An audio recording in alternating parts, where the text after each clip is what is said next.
As a country of 220 million people, we need to be spending 10% of our GDP, or $35 billion a year annually, in developing our infrastructure for our growing population, for our young population. From my point of view, we spend a lot of time tracking the poverty numbers here in Pakistan, and it's rising, unfortunately. There are now 27 million children out of school here in Pakistan, and 3 million of those are out of school directly as a result of the devastating floods we saw last summer. We have seen the devastation that our floods have caused, and honestly, this was a preventable situation if we had just invested in our agricultural irrigation infrastructure better.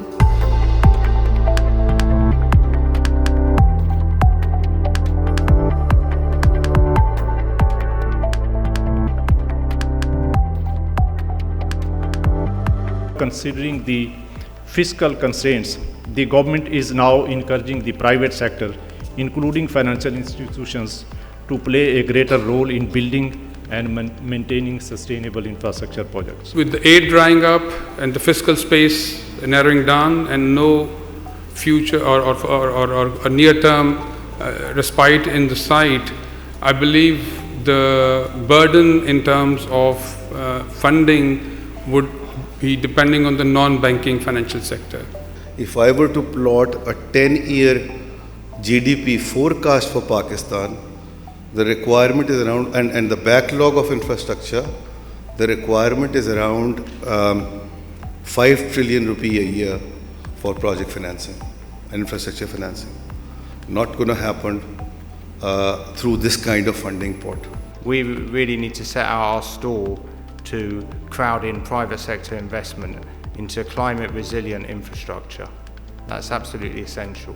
If you want the private sector involved over here, it actually requires a significant shift, because you have to go from the government being the owner and the manager and the provider of infrastructure to actually being the enabler and the facilitator.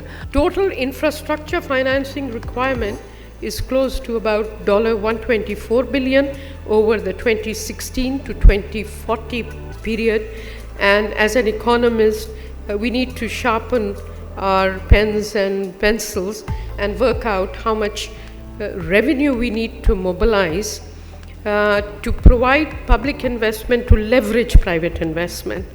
And that's the way to go based on my Asia Pacific experience. The use of aid is fading for Pakistan. The world has run out of patience with regards to constant aid programs. So more and more it's about what projects do you have, are they commercially viable, can they be made commercially viable, and can we raise that financing locally.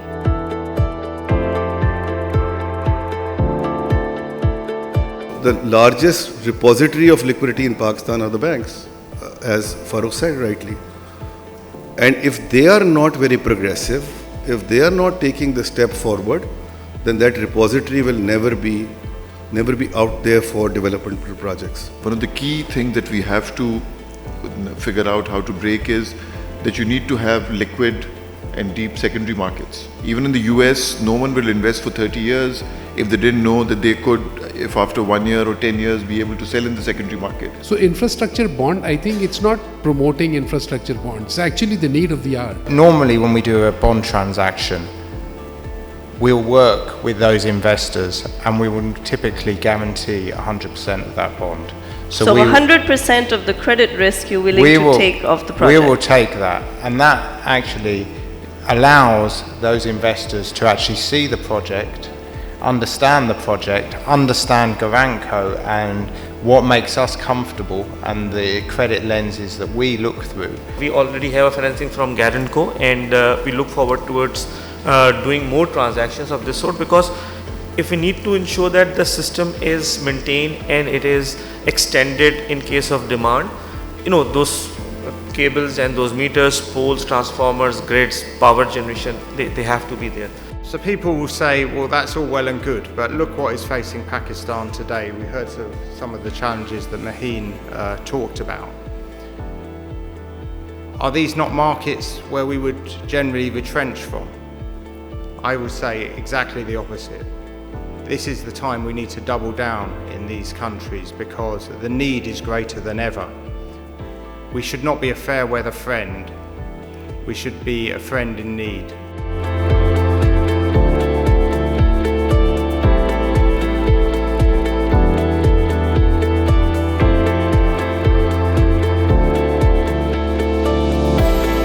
As guarantors, and with Guarantco and with PIDG support, there is a tremendous amount of firepower available on our balance sheet, on Guarantco's balance sheet, and we're trying to do all of this in PKR terms, so in local currency terms, thereby taking the burden of the exchange rate off company balance sheets.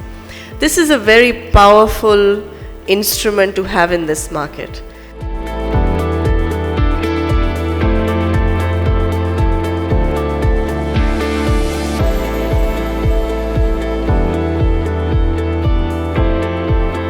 It is very difficult to raise dollar-based financing for Pakistan or even to service that dollar-based financing for the country. So we need to be able to use our local banks and our local capital markets, develop our bond markets more significantly so that this financing can actually happen in Pakistan currency as opposed to foreign currency, which is what we have been doing for the last 20, 30 odd years.